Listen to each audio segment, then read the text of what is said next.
Hello guys, welcome sa video na ito. And as of now, we are commemorating and celebrating God's grace through National Bible Day. So you see, kada taon, kada Enero ay binibigyang pansin ang kahalagahan ng pagbasa ng Biblia by means of National Bible Month. And today, let's discuss this. First and foremost, unahin po muna natin why I believe that the Bible is reliable. You see, ngayong National Bible Day kasi, i-explore muna natin kung bakit ang Biblia ay mapagkakatiwala ang pundasyon sa pananampalataya at buhay. Una sa lahat, ang Biblia ay nanatiling nakatayo bilang isang unique book sa kasaysayan na may 66 books na isinulat ng mahigit na 40 na mga authors across 1500 years. And yet, it maintains a remarkable unity. At yung unity na yan ay ebidensya ng divine authorship as it consistently points to God, especially His redemptive plan through Christ our Lord. Ikalawa rito, meron tayong overwhelming manuscript evidence. Sa New Testament pa lang, meron tayong 5,800 Greek manuscripts with some dating within a few decades of the original writings. So meron din tayong Dead Sea Scrolls at iba pang mga sulatin. Kung titingnan naman ang reliability ng Biblia based on historical facts, ito po ay corroborated sa archaeology. Halimbawa, excavations have validated the existence of ancient cities katulad ng Jericho, Nineveh, Bethlehem, Jerusalem, you name it, maging yung mga taong tulad nila King David, Pontius Pilate, and others. At bukod dyan, the prophetic accuracy of the Bible is unmatched.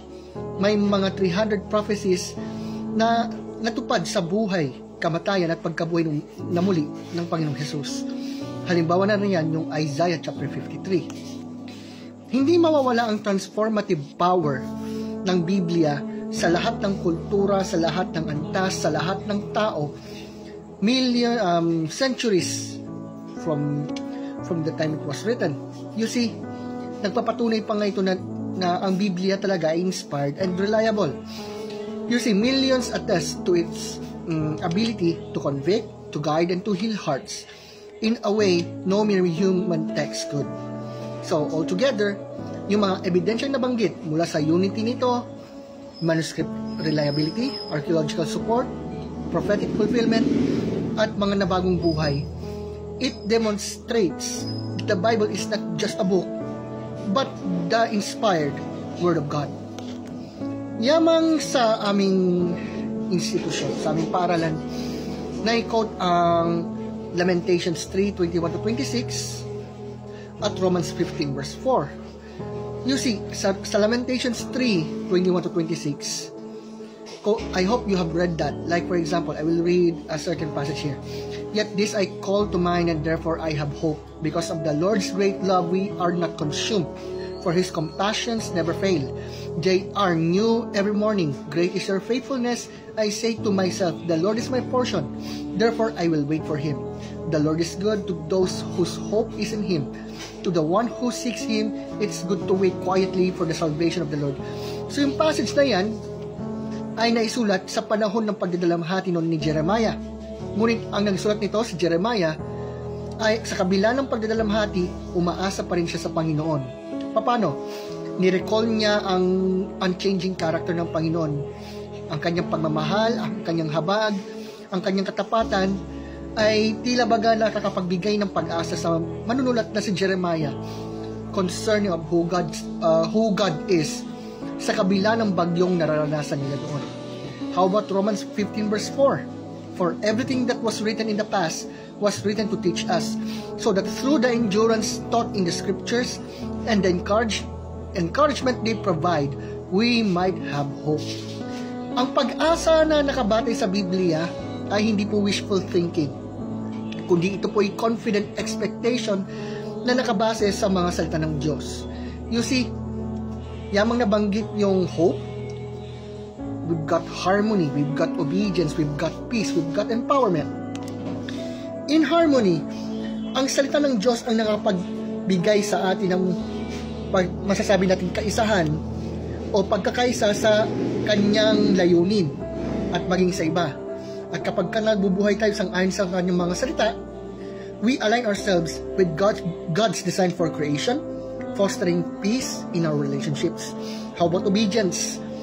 Ang pagsunod sa kasulatan ay hindi po talaga nakakabigat, bagkus ito'y nakabigay buhay sa atin.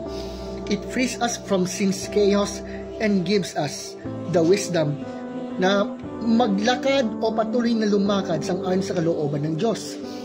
Hindi mawawala ang peace. You see, the promises in God's Word calm our fears and remind us that He is in control.